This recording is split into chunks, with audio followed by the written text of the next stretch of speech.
So here's where we are in the book of Revelation, right? It feels like it should be over. It feels like the end, right? We just had the Battle of Armageddon. We just had, like, the beast is done. The great prostitute of Revelation's done. Like, so if we just start from the beginning, like, remember that at some point, the day of the Lord is going to start. The day of the Lord. The day of the Lord is not a day. To God, a day is like 1,000 years, right? So the day, the period of time of God is going to start. That's going to start with a tribulational period of 7 years. God is going to get this world ready to have a king, and the King of Kings, that's who it's going to be, right? So we're going to see some of that today. He's going to get it ready. When Jesus comes, he's going to come as King of the nations. The nations are nowhere near ready. They're nowhere near ready to have Jesus be their king, right? No, this is not. A lot's got to happen, right? By the time Jesus comes, every alive person on the planet will be a Christ follower. Jesus is coming, and he's going to rescue millions and millions and millions of people who have not either heard the gospel or responded to the gospel. They have Christian friends who never talk about God. You know, a million different reasons that people are lost on the planet today, and God is going to pull back the veil. And as we saw through that, you know, there's going to be demons and angels proclaiming the gospel right in our face. Like, it is like the curtain is pulled back in this world, and we will see the spiritual world. That is going to be rough. God is going to kick out the foundations of all of our lives. Everything we depend on is going away. And then he's going to push people to their gods. Their gods are going to disappoint them. And the whole world will throw off their gods. Crazy. And that's the great prostitute. The great prostitute is going to be killed by human pride. We will just have a world at the end of this period where just human war machine and human pride is the only governing force on the planet. That's the beast. It's going to be ugly. God is also going to defeat the beast. We saw that last week, right? The people will throw off their gods. Only the beast is left. God defeats the beast in the Battle of Armageddon.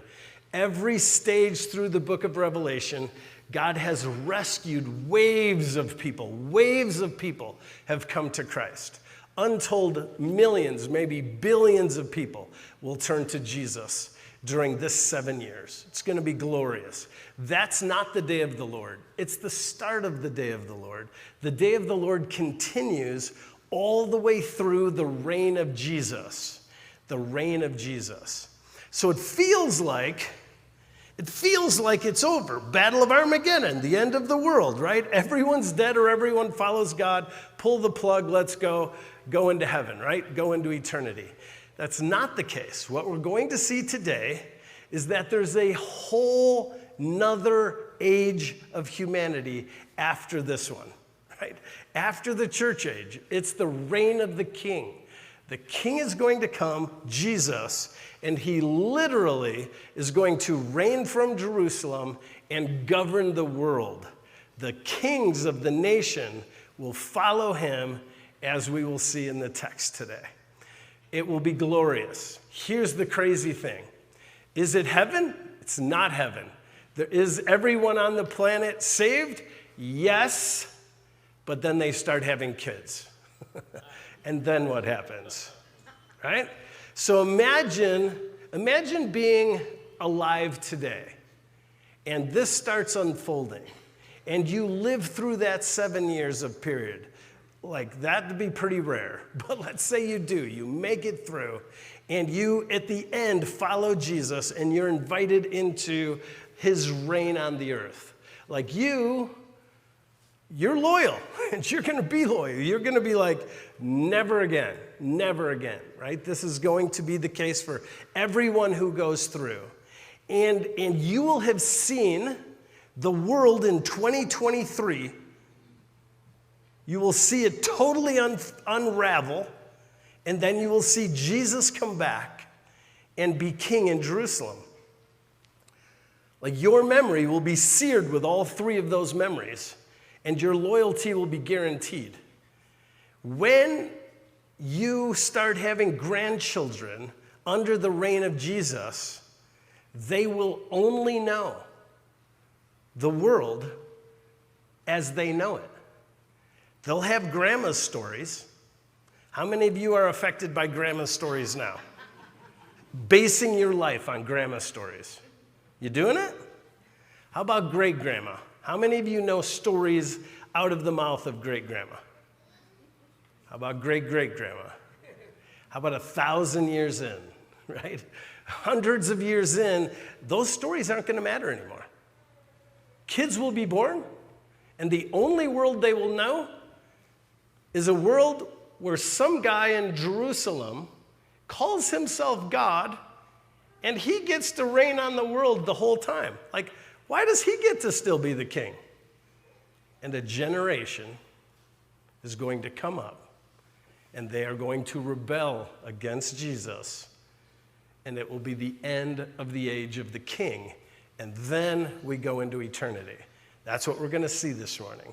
But Jesus is going to have his age, and we'll figure out why as we go through it. Here's the big idea. God is trying to save as many people as possible. Jesus is building a kingdom that he is going to hand to God the Father is building a kingdom for his son, the king. And Jesus, the king, is building a family for God the Father, right? He's building a family, he's building a kingdom, and they both get exactly what they deserve. And that is going to be as big as possible. And so God wrings out as many people as he can through the church age. But a whole nother age is possible. So our if some of our family lives through it, our great grandchildren will live on a planet and have the opportunity to follow Jesus the King. But after Jesus has been king on the planet, now you can't amp it up from there, right? So we'll talk about this too. But so a whole nother age of saving whole new generations of people with a whole new dispensation. Yeah? Okay, let's read it and we'll talk about it together, all right? Here we go. Revelation 19:19 through 20:10. I'm starting in 19 just to remind you how we closed out last week, right? So here it goes. Battle of Armageddon. Then I saw the beast and the kings of the earth and their armies gathered together to wage war against the rider on the horse and his army. But the beast was captured, and with him the false prophet who had performed the signs on its behalf. The two of them were thrown alive into the fiery lake of burning sulfur. The rest were killed with the sword coming out of the mouth of the rider on the horse, and all the birds gorged themselves on their flesh. And I saw an angel coming down out of heaven, having the key to the abyss, holding in his hand a great chain. He seized the dragon, that ancient serpent who is the devil or Satan, and bound him for 1,000 years. I love the imagery, right? It's a great chain. Why? Because you're chaining up a dragon. Like, is he really a dragon? No, probably not. Is he really getting a chain on him? No, but it's a cool picture, right? Wouldn't you love a dragon on a chain? That'd be awesome, right? And he bound him for 1,000 years. Notice, people want to say, oh, this isn't, this is the church age or whatever. Notice that the beast and the false prophet, their story's over, right? Their story's over. Why isn't his story over? Because there's more to come, right? There's another rebellion to come. So he's only bound for a while. He's going to be released at the end to cause more havoc. They have him. Couldn't his story be over right here? His story could be over. But it's not over. Why? Because there's another age where God is going to save untold billions of people still. He threw him into the abyss and locked it and sealed it over him to keep him from deceiving the nations anymore until the 1,000 years were ended. He can't deceive the nations anymore until he can again, right? At the end of the reign of the king, he's going to deceive the nations again. He's deceiving the nations now. But during this time, here's the cool idea. During this time, no beast, no false prophet, all the gods have been thrown out, right? The people did that. God didn't even do that. The people the false gods could not bring relief during the tribulation, so people themselves, worshipers of Allah and Molech and Baal and Buddha and all of it, they just said, like, you don't measure up. Like, if you can't save us from this God, you're no God at all. The world throws them away. So no beast, no prostitute, no idolatry, no any of that. And Satan is locked up. And you go, well, then sin should be gone. Sin should be gone. Everyone should just follow Jesus, because don't we sin because of Satan? No, we do not. No, we do not. We sin because we have free will.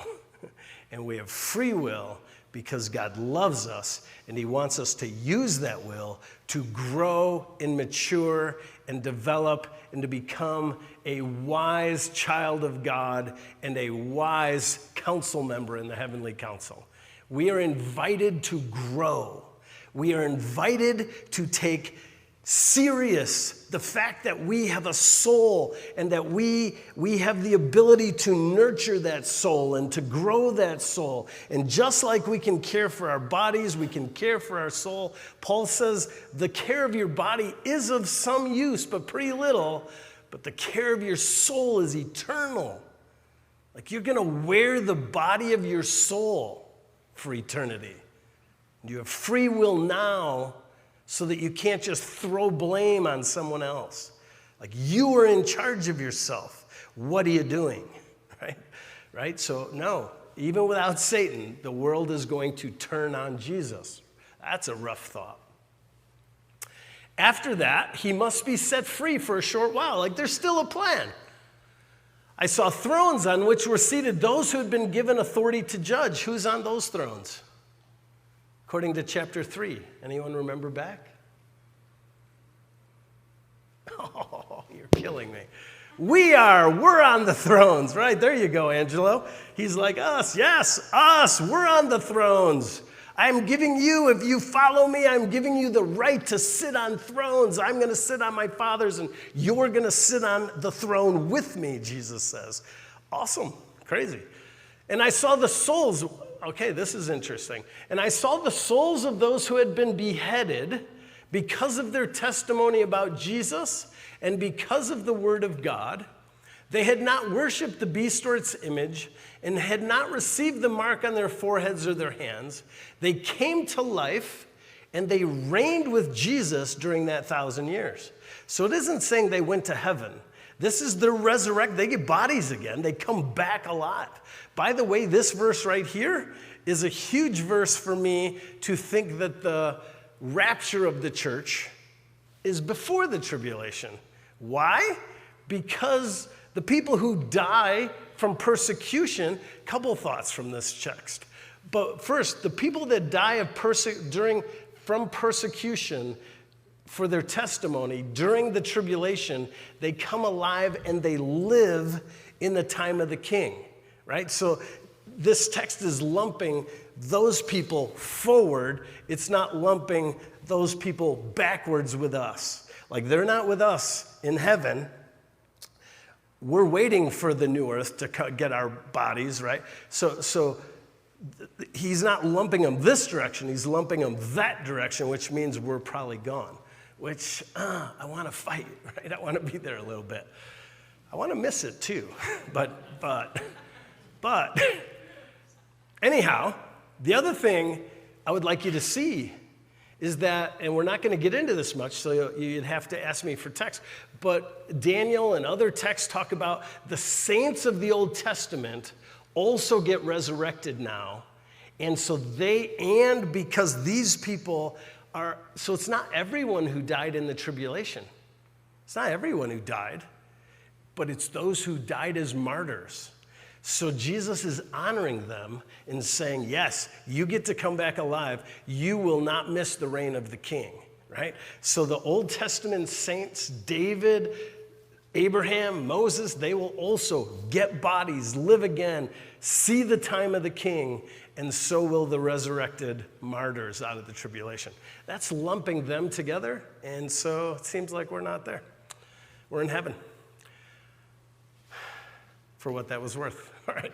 They had not worshiped the beast or its image or received the mark on their foreheads or their hands. They came to life and reigned with Christ for how long? 1,000 years. 1,000 years. Could it be exactly 1,000 years? Yes, it certainly could be.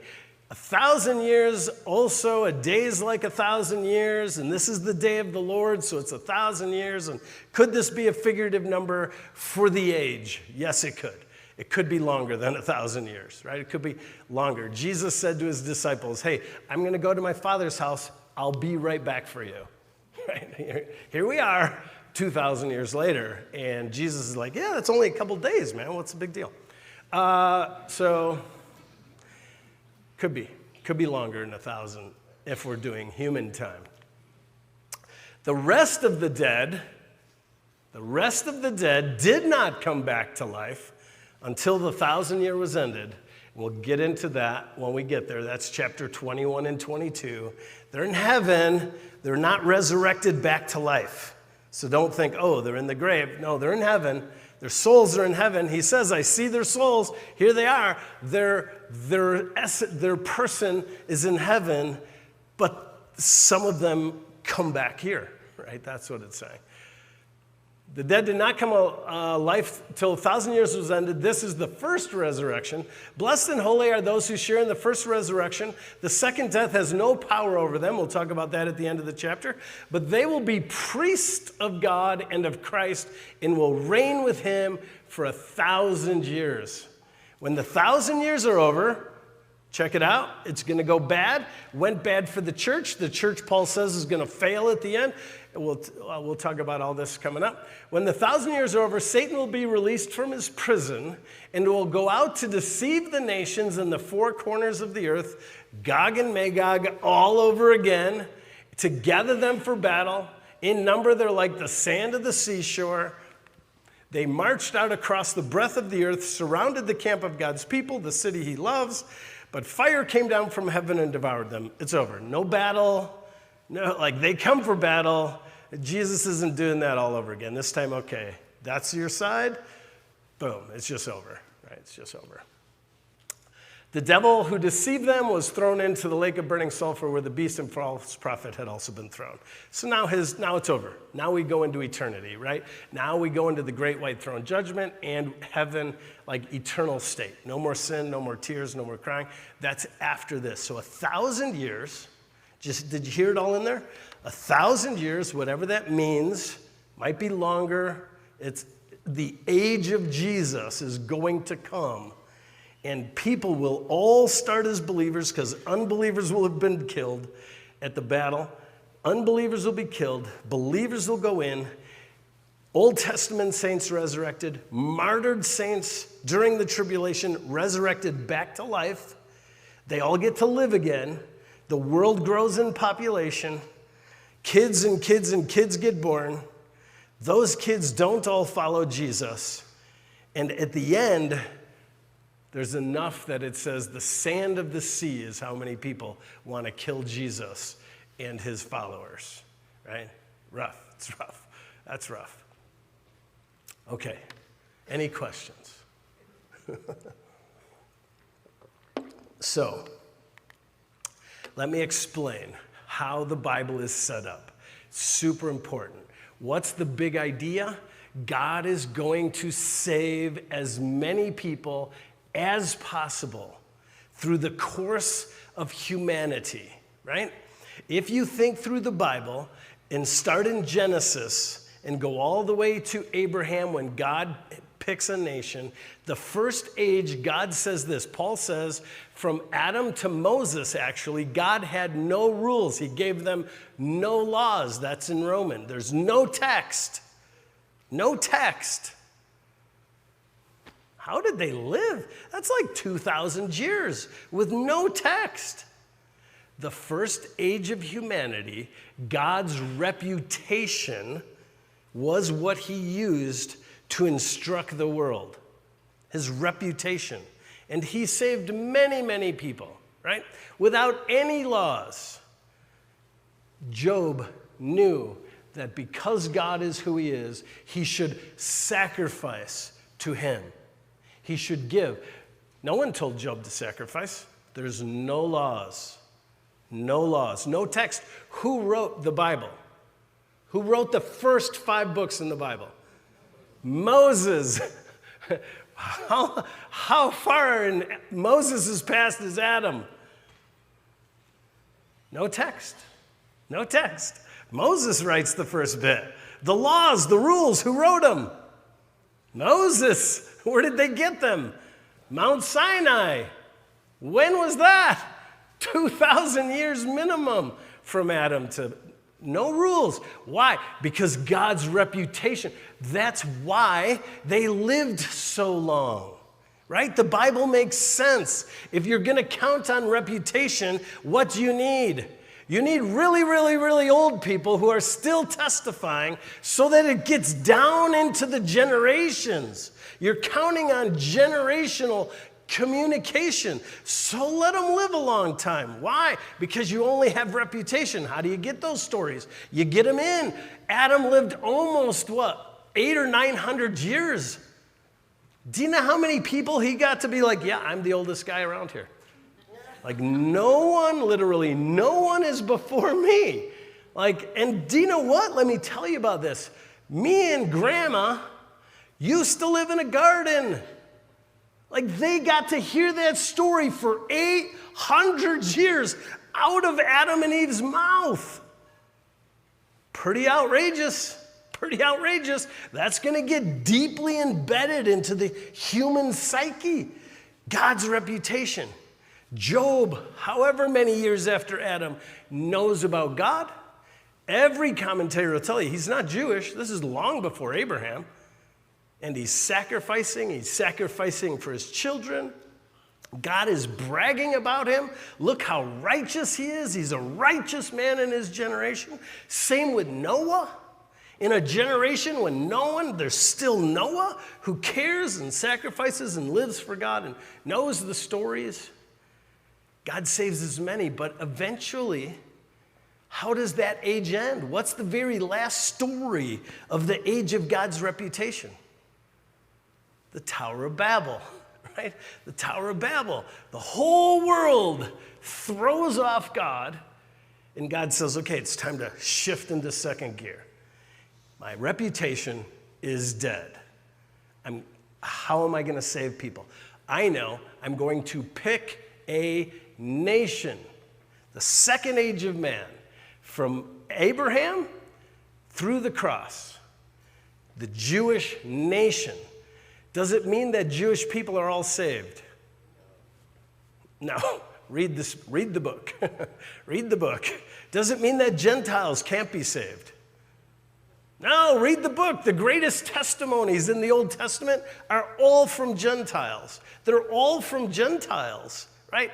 King Nebuchadnezzar, the ruler of the world, the king of the beast, the third beast, the king of the third beast gets saved, right? Nebuchadnezzar will be in heaven. Why? The testimony of Daniel. But now, what does it mean? That God has a nation, and he says right out, I'm not picking you because you're good. I'm not picking you because you're big or strong. I'm picking you actually because you have a stiff neck.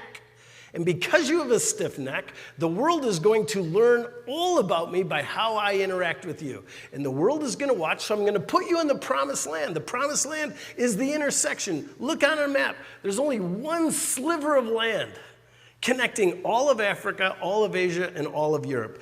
And it's the trade route. And God puts his people right there and says, listen, the whole world's going to hear about me. The whole world will know about me by how I treat you. But if you're not righteous, I'm kicking you out. When you're righteous, I'm going to bless you. Like, I will be totally faithful to the covenant, my promises. And here we are today. Jesus, so we could find the Savior, right? He's going to come from my nation. He's going to come from the tribe of Judah, the family of David. He's going to be born in Bethlehem. Kings are going to show up. He's the star. The heavens itself will announce his birth. Like, okay, we got it. We got it, his nation. Read the book of Malachi. It's the last book of the Old Testament. Does it end well? No, it goes terrible. By the end of the Old Testament, the Jews, like the Tower of Babel, the last story of the Old Testament, is a story of rebellion. Like, I am sick of your offerings. I'm sick of it. When I see you, I'm sick of you. I don't want to hear your prayers anymore. You are terrible. You're worse than the nations around you. All you do is bring me blind sheep and blind, lame goats. You stand in my temple and you say, I can do what I want. I can sin all I want because I gave God this terrible lamb that I wouldn't even eat. It's a disaster. And he says, you are no longer useful for anything. Third gear, his people. And he prophesies it all over the Old Testament. I'm going to do a new covenant. I'm going to do a new thing. I'm going to speak to a people who are not my own. I'm going to speak to a nation who's not mine. They're going to follow Daniel's prophecy about the stone, the four beasts, the statue of gold, and God is going to cut out a stone out of the mountain. It's going to start small. It's going to crash into the nations, and it's going to destroy all nations because it's going to grow and it's going to infiltrate the whole world. That's us, his people. He moved out of a nation, and he moved into people of faith, of all. There might be what? A couple Jewish people in this room today. I don't even know if there are. How many Gentile nations do we represent? Like, the churches all over the world. It's all over the world. God doesn't have a nation right now. He has a people. He has the people of the King. We're people of the text. We're not Jewish. We are Israel. We're the true Israel. Not all of Abraham's children are real Israel, but it's the people of faith, Paul argues. We become the people of God, but we're the people of God, not the nation. America is not God's nation. That's a ridiculous idea. There is no Christian nation. We are a Christian people. Our job is to swallow the nations. That's our job. That's what's prophesied. That's us. We're the church. The people. Notice God's reputation. He amps it up, my nation. Amps it up again. My people, I'm going to spread them out. You can't kill them off, right? You can't just kill a nationality and kill them off. It's not one nation that can go bad. They're everywhere. America church can go bad, and yet the Chinese church or the African church can thrive, right? My people. Well, how do you go up? What's fourth gear? Paul says that we too are going to fail. We are failing numerically. We're not keeping up with population growth. Church is failing right now. We are not keeping up with population growth at all. Paul says before the day of the Lord, there's going to be a great falling away. Our story, that's our story. The church will fail. I'm not going to fail. I'm not. Some won't. I'm going to try to drag you with me best I can. I'm looking for the King. I'm living for the King. I hope you're living for the King. Most Christians are not. They're living the same way their Gentile, their pagan neighbors are living. I'm doing it more than I want to, so don't get me wrong. But my loyalty is steady. But the church is going to fail. And what will God do? Pull the plug? No. Shift into fourth gear. What's fourth gear? How do you amp up on this world once you've put Christians all over the world and they failed? My King. I can send a king. The King of Kings can show up. Fourth gear, my king. Oh, a whole nother age. Where do you go from God himself as king of the earth and the world wants to kill him? Nowhere. So what do? It's over. You pull the plug, right? But there's a whole nother age. What's the goal? Save big, huge kingdom. Heaven is going to be full. It's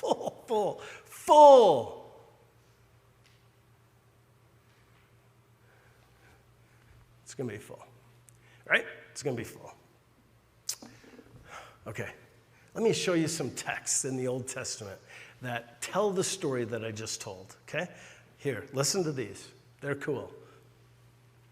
Zechariah, we've read a bunch of this already a number of times, but this time I'm taking it farther down in Zechariah. Listen to the story. A day of the Lord is coming. How long is that day of the Lord? Exactly? No. Could be a long time. Is it a day? No. Is it 1,000 years? Maybe, right? So good. It's not a single day. A day of the Lord is coming, Jerusalem, when your possessions will be plundered and divided up within your very walls. The tribulation's going to start bad. The day of the Lord starts with judgment. I will gather all the nations to Jerusalem to fight against it. The city will be captured, the houses ransacked, and the women raped. Terrible story. God don't like it either. Then the Lord will go out and fight against those nations as he fights on the day of battle. On that day, his feet will stand on the Mount of Olives. He's coming. He's coming as king. He's coming as deliverer, savior, and king of kings. The Lord my God will come and all his holy ones with him. That's us. On that day, living water is going to flow out of Jerusalem. The tide is going to turn. Victory is going to happen, and blessing now is going to begin to flow out of Jerusalem. Life, spiritual life. What is God doing? He's saving the world. The Lord will be king over the whole earth. On that day, there'll be one Lord. The other gods have been thrown off, and his name the only name. The king will reign on the planet, right in Zechariah. On that day, people will be stricken by the Lord with great panic. This is what the Battle of Armageddon is going to look like. They will seize each other by the hand and attack each other. We saw that in the book of Judges. That's how Gideon, I believe, defeated the armies, right? They killed each other. Judah, too, will fight at Jerusalem. So people will join the fight. The wealth of all the surrounding nations will be collected. Great quantities of gold, silver, and clothing that's going to go to Jerusalem. He said, you are going to be the jewel on the earth, right? Then the survivors of all the nations that attacked Jerusalem, this is the time of the king. Here's the rules. Will there only be one nation? Nope, there'll still be nations. Will they bend knee to Jesus? Yes, they will. The survivors from the nations that attacked Jerusalem will go up year after year to worship the King, the Lord Almighty, and to celebrate the Festival of Tabernacles, which is God is now with us, right? We live with God. That's the Feast of Tabernacles. If any of the peoples, not people, peoples, nations of the earth do not go up to Jerusalem to worship the King, the Lord Almighty, they will have no rain. So this is, again, Old Testament judgments. So what does this imply? Here's the battle. Jesus is going to come. He's going to defeat evil. He's going to establish kingdom. He's going to bless Jerusalem. There'll still be kings and kingdoms on the earth, but they will still have the ability to rebel. They have to go up, and they gladly will at first. But as the nations grow in their own independence, as people tend to do, then if their kingdom doesn't honor Jesus the King, their land will get drought, right? And it'll just be totally obvious on the planet where rebellion is beginning to grow. Yeah? Notice there's still the possibility of sin. There's still the possibility of rebellion. That is the prophesied trajectory. Ezekiel says similar but different things. Son of man, prophesy against Gog and say, this is what the sovereign Lord says. I am against you, Gog, chief prince of Meshach and Tubal. I will turn you around and drag you along. I will bring you from the far north and send you against the mountains of Israel. Armageddon. I'm going to bring you in. You're going to come to Jerusalem. Why? Because I'm going to crush you there, right? I'm not going all over. We're all going to fight together. Then I will strike your bow from your left hand and make your arrows drop from your right hand. On the mountains of Israel you will fall, you and all your troops and the nations with you. I will give you as food to all kinds of carrion birds and the wild animals. That's Revelation.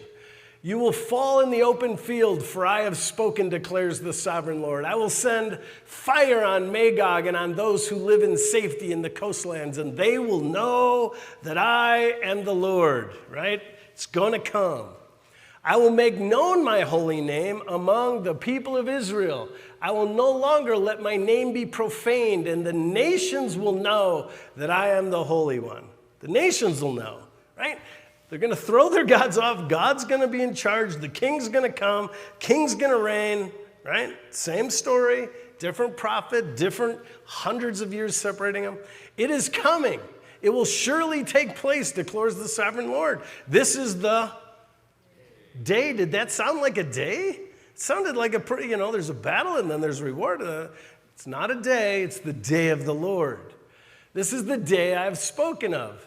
Then those who live in Israel will go out and use the weapons for fuel and burn them. For 7 years, they're going to use the leftover weaponry of Armageddon for fuel.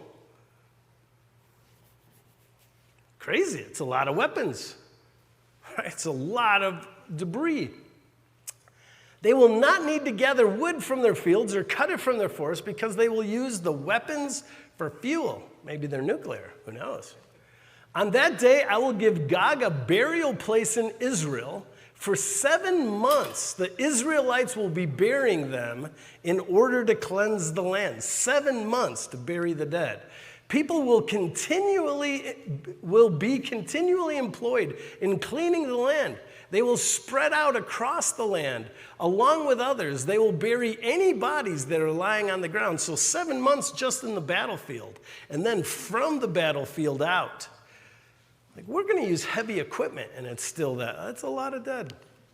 After the 7 months, they will carry out a more detailed search. As they go through the land, anyone who sees a human bone will leave a marker beside it until the gravediggers bury it in the valley of Hamon Gog. And so they will cleanse the land. Isn't that cool that all that detail's there? Did you know that much detail about the battle? Like even how they're going to clean up and how they're going to live. When are they doing this? During the reign of the king. Armageddon's over. Jesus is coming. What is it time to do? Cleanse the land. What do we have to do? We have to get rid of the dead, the spiritually dead and the physically dead. We're turning the ship around. We're bringing in cleanliness into the world. From that day forward, Israel will know that I am the Lord their God. This is the great promise of Zechariah as well, which I've said. They're going to see Jesus. They're going to recognize him as the Savior. They're going to turn to him, and never again will Israel be in the camp of unbelievers. They won't be. They won't be at the last thing when Satan's released. The nations will, but not Israel. Israel will be so moved by this experience that their loyalty will be locked in. That's a great promise. And the nations, here we go, will know that the people of Israel went into exile for their sin because they were unfaithful to me. What will the world know? They will know God by how he's working with his people. The whole world will have spiritual insight into the politics and governance of God on the world. Amazing. I will no longer hide my face from them, right? Here I am. I'm no secret anymore. I'll no longer hide my face from them, for I will pour out my spirit on the people of Israel, declares the Lord. Life is coming. Living water is going to spread out from Israel, right? When Jesus comes, the world is going to be different. One last passage, and then we're done. Isaiah, great chapter, great book.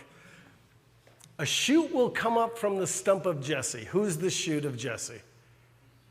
This is Jesus, right? What's the stump, right? So Jesse, the kings of Israel get cut off, and there's a band put around the stump, right?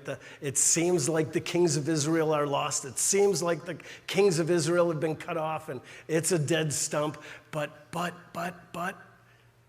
a branch is going to start to grow out of the tree of the kings of Israel once again, and the return of the king, right? This is the Return of the King. You should watch the movie. A shoot will come up from the stump of Jesse. From his roots, a branch will bear fruit. The Spirit of the Lord will rest on him, the Spirit of wisdom and understanding, the Spirit of counsel and of might, the Spirit of knowledge and fear of the Lord, and he will delight in the fear of the Lord. Who's the branch? Jesus. Jesus is the branch. He is going to be the one who is faithful, who lives without sin, who has a correct perspective of life in God. He's going to reign in righteousness, right? He will not judge by what he sees or decide by what he hears with his ears, but with righteousness he will judge. And he'll judge the needy with justice. He'll give decisions for the poor of the earth. He will be king of the earth, and he will judge righteously. Imagine a court system without bias. Like, what? How is this even possible? Right? He will strike the earth with the rod of his mouth. With the breath of his lips, he will slay the wicked. Righteousness will be his belt, and faithfulness a sash around his waist. Now, if you're righteous, you go, wow, he's going to run a righteous government and have a righteous place, and justice will come, and criminals will be punished correctly. What? But if you're a criminal, do you like that system? No. Criminals want to what? Be able to buy a lawyer who can buy a prosecuting attorney, who can buy a judge. That's how the world works. Grease the squeaky wheel, man. Let the wheels move. We gotta, keep the money flowing. No, there'll be plenty of reason to rebel. Look what he's gonna do. Look how. What is this text doing? Let me ask you this. The wolf will lie with the lamb. The leopard will lie down with the goat. The calf will lie down and the yearling together. A little child will lead them. The cow will feed with the bear. The young will lie down together. Their young will lie down together. The lion will eat straw like an ox. The infant will play near a cobra's den. The young child will put its hand into a viper's nest. They will neither harm or destroy. What's happening? What are you supposed to conjure up? What's getting reversed? The curse. Death is over. Death is being the curse. What curse? All of them. All the way back to the beginning. Death is ending, right? Now, when I said a kid is going to put his hand into a viper's nest, did you still get a little nervous? Some of you maybe did. You're supposed to. Why? Because it's not a perfect world. It's not heaven. Look, they will neither harm nor destroy on all, read it, my holy mountain. Where's that? That's Jerusalem. Oh, that's not the whole earth. The Amazon? Yeah, the lions are still eating people. Like, there's still sin and corruption. But where the king is, it's going to flow out of Jerusalem. They're going to start, goodness is going to spread out from Jerusalem. The closer you get to Jesus, the less curse there is on the earth, the less death. Why? Because Jesus is the king, but freedom is not gone. That's why the tents, there's still vipers. The vipers aren't gone. If you're close to Jesus, you're not going to get bit. But sin is still in the world because it's not heaven yet. It's the age of the king. It's going to be obvious. Drought, where there is rebellion and death. The closer to Jesus, not even, like animals aren't even going to act the same. It's crazy. For the earth will be filled with the knowledge of the Lord as the waters cover the sea. How much water is covering the sea? Isn't that what makes a sea? I don't even get it. Like you can't separate the water from the sea. That's how much the world will know, and it'll be awesome. It'll be obvious, but we will still be people, and rebellion is possible. In that day, the root of Jesse will stand as a banner for the peoples. The nations will rally to him, and his resting place will be glorious. At the end of the battle, all the wealth of the world comes to Jerusalem. There is a jewel, peace, cleanliness. The curse is lifted, but there's still freedom and rebellion possible. What's the big idea of this chapter? God isn't done with the world. A nuclear bomb is not going to go off and this world is going to be destroyed. Number one, it's going to last a while. People aren't going to die off this planet anytime soon. Is the world going to be radically different? Yes. Are we going to see it from somewhere? Yes. Are we part of it? Yes. What is God doing? He is saving, he is building a kingdom for his son. What is Jesus doing? He's building a family for God. What should we be doing? What should we be doing? We should be doing those two things. That's what we should be doing. What does that look like? Here's the truth. Some of our great-great-grandchildren might be here. They might make it through the tribulation. They might make it through as followers of the King. No, that's not a crazy thought. It doesn't matter even how far away it is. Let's say the rapture and tribulation, the day of the Lord is still 1,000 years from now. 1,000 years from now. Which it isn't. But let's just say it is. You still could be the generation that puts the anchor into your family, that keeps them on the right trajectory. You don't have to have the Antichrist as your great-great-grandson. Like you matter to your family's trajectory. What is the anchors you're putting down? Are they seeing you study the Word? Are your people watching you live for the King? Prioritize your lives. Do what's right. Are you in the mission? Are you caring about the lost? Do you talk about the people you work with at home so that your kids can see that you are watching people with spiritual eyes? Hey, I had this conversation with my coworkers today. I don't think they're saved. I don't think they know about Jesus. At dinner, let's pray for him. Let's pray for her. Are you bringing that emphasis into your families? Do they see you reading? What are you listening to when they hear you? When you have to pull this out, what do they hear you listening to? What do they see you reading? It might not be your family. It might be a coworker's family. You might be the thing. Maybe your family's fine. Maybe you are going to be the person that gets the gospel into a coworker's. Like your coworkers don't have to be lost. Maybe they're the heroes. Maybe you're the one who gets them because you are focused on witnessing to them. You're inviting them. You are this person who's the nag about God. You might be their hero.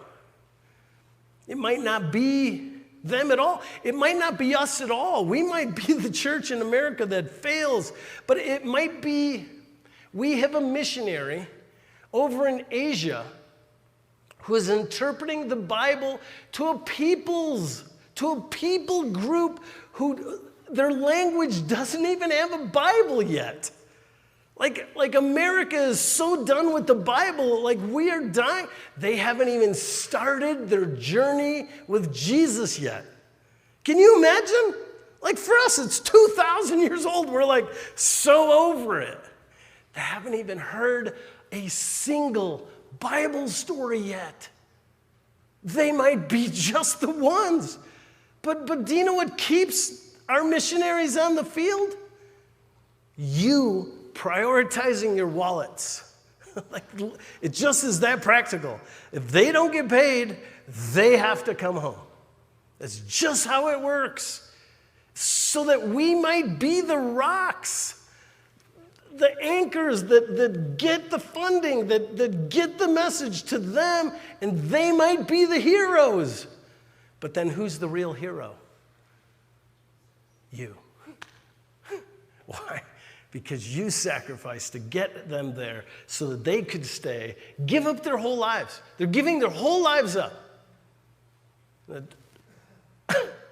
Their whole lives. That's what they're willing to do. Like what? Like trade places with them.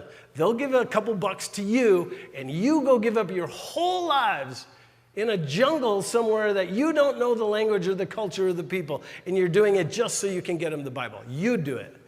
No? Then kick in. Like, let's go. This is real. This is no joke.